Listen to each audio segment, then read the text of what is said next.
Hello friends, welcome back to Tales and Tales with Brittany. My name's Brittany. It is the end of the month and that means it's time to play Cats on a Bookshelf.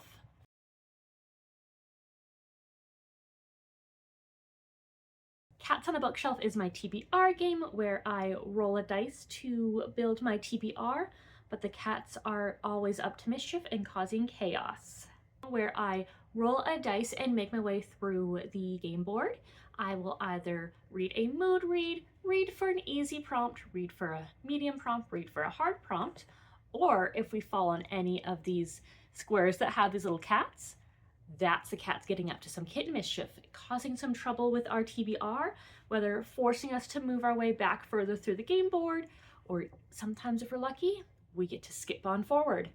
And then we also, if I land on these lovely little really dark pink squares, we get to play my favorite part of the game, the Let's Play a Game. For the month of November, I am going to hopefully be participating in 2 different readathons. The first one is Bucket Listathon by Danny Dabbles. I participated in this last year and had a wonderful time. It definitely helped me work my way through some of the current goals that I had as things are kind of winding down towards the end of the year.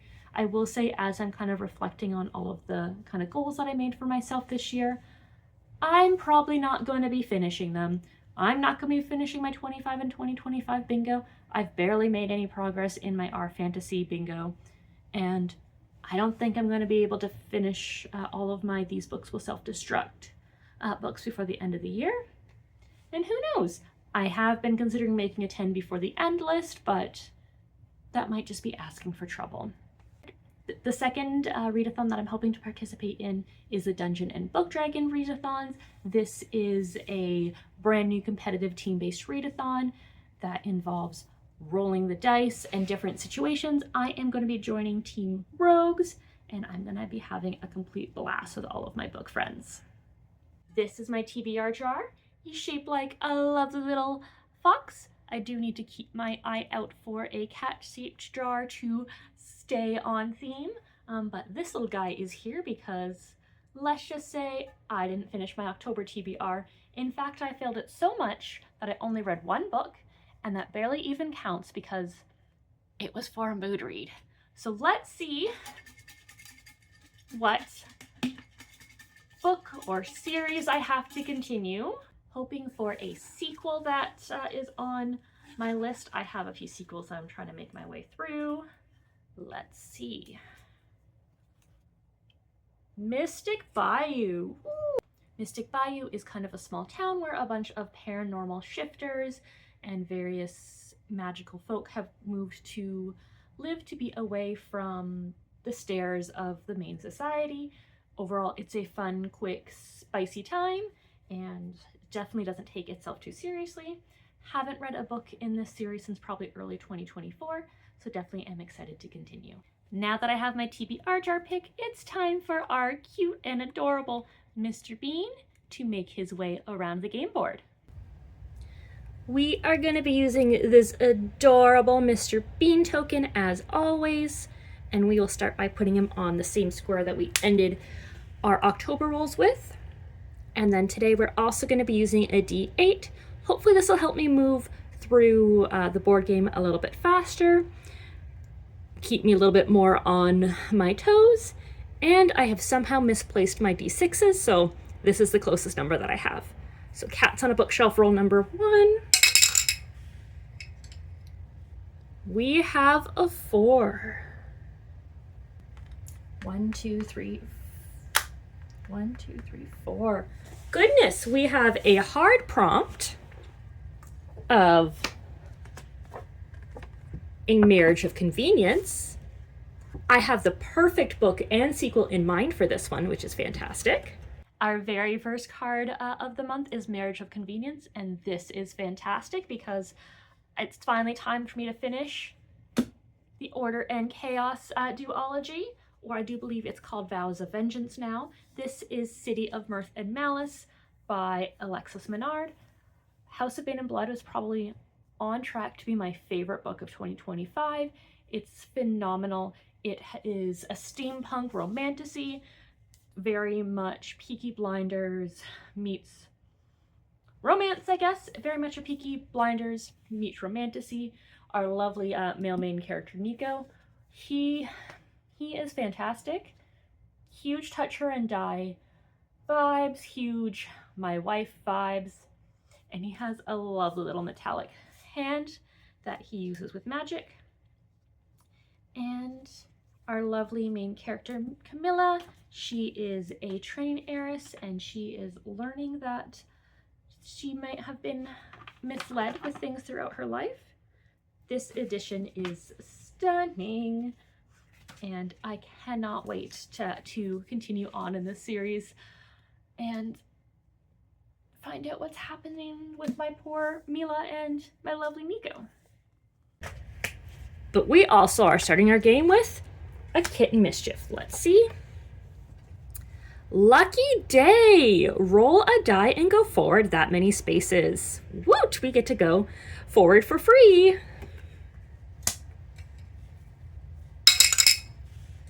That is a 3, which, oh no, do you see where that's gonna get us? 1, 2, 3.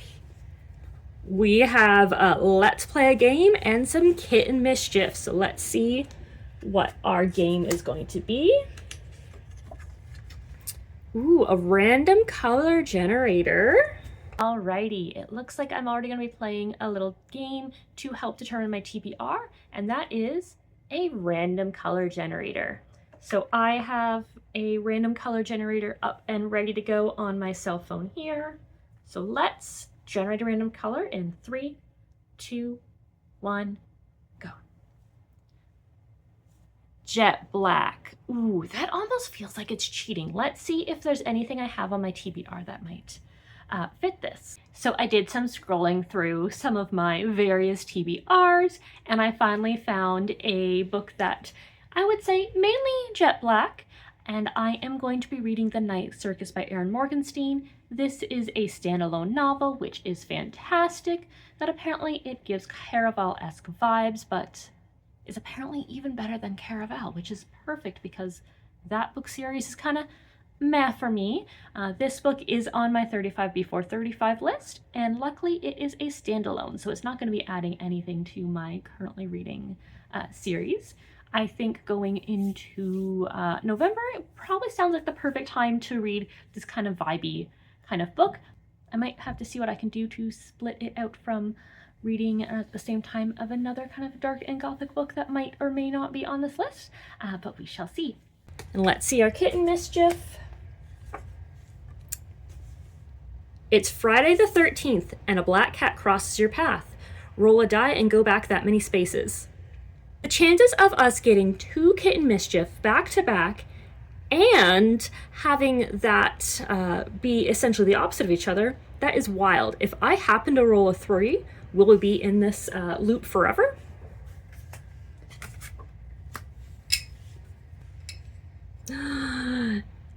Eight. Oh goodness, I'm going back 8 spaces. 1, 2, 3, 4, 5, 6, 7, 8. Okay. We're going to be playing another game, but at least it's not a Kitten Mischief. Let's see what game we are playing.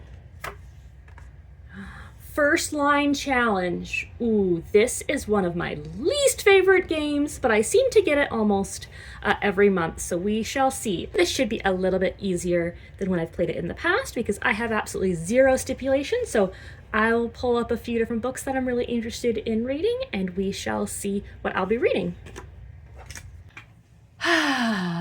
Really need to consider taking this game out of the TBR game because it's never really successful for me, but we got the first line challenge. So what I've done is pulled up the sample chapters of some books that are on my These Books Will Self-Destruct list and see if I could finally get one of them on one of these TBRs. So the first book is A Perilous Undertakings. This is the second book in the Veronica Speedwell mystery series, which is a Victorian age-esque mystery starring a female sleuth. For the love of all that is holy, Veronica, the object is to maim or kill, not tickle, Stoker informed me, clipping the words sharply as he handed me a knife. Do it again. The next book that could make it onto my TBR is The Inadequate Heir by Daniel L. Jensen. This is the third book in the Bridge Kingdom series. This series is kind of a series of duologies, so this is the start of like a second duology about another couple. Caris Valiant, latest heir to the throne of Maridrina, followed his father down the gangplank and onto the pier of Southwatch Island. Interesting. If you have read the first two Bridge Kingdom series, then you would know that Southwatch Island is actually pretty important. Next, we have The Prince of Secrets, which is the second book in the Stariel series by A.J. Lancaster. Overall, this is a little bit more of a cozy fantasy series that follows a woman who has inherited a magical home, as well as her butler, who may or may not be a secret fae in disguise. First sentence is, the cat wasn't in the linen closet. And the last book that could make its way onto the TBR is Defy the Worlds, and this is the second book in the Constellation series by Claudia Gray. It's a sci-fi series about a young woman pilot, as well as an android that she may or may not have happened to fallen in love with in book one. But they parted their ways at the end of book one, so we shall see what happens in book two. Naomi Vidal walks through the two long lines of starfighters in the hangar, helmet under one arm, head held high. Well, those are all some definitely interesting first lines, making it really, really hard to decide what one I want to read. But surprisingly, I think I'm going to go with The Prince of Secrets. There's something just about the line of the cat wasn't in the linen closet. I am a crazy cat lady, so definitely want to find out what's going on with that cat. For our fourth book, a 4. 1, 2, 3, 4. We have some medium prompts. Let's see. A 2-word title. I'm going to be nice to myself and give myself The Goal by Elle Kennedy. This is the 4th book in the Off-Campus series by Elle Kennedy. I am participating in the Off-Campus read-along that is being run by Reading with Court. She very graciously has made it so that we are now only reading 1 book a month instead of 2 books a month, because these books get long and chunky. I'm gonna be nice and give myself a required read anyway. As of the day that I'm filming this, I just finished The Score this morning, and I bawled the last 2 chapters, and it definitely ended in a cliffhanger. That is definitely a sneaky peek for The Goal, so definitely am excited to continue. Our final roll for the month of November. 6. 1, 2, 3, 4, 5, 6. We have another medium prompt of read a dark or gothic book. I have another sequel that's going to be perfect for this. We also pulled one of my more Halloween-y cards, which is to read a gothic book or a dark book. Perfect sequel to read for this, and that is The Two Twisted Crowns, the second book in the Shepherd King duology book. Very excited to be continuing on in this series. Overall, I've been loving the books that I have been reading by Rachel Gillig, and it's perfect to knock off another duology off of my currently reading list. Thank you so much for joining me today. It has been so fun to determine what I am going to read for the month of November, and let's be honest, making TBRs is a completely different hobby than reading what is on the TBR. So this finally be a month where I do a complete blackout and read every single one of these books on my TBR. Stay tuned to find out. Thank you so much for joining me. I hope you have a wonderful day, whether it's morning, noon, or night, and I hope you have a fantastic last 2 months of the year. Take care.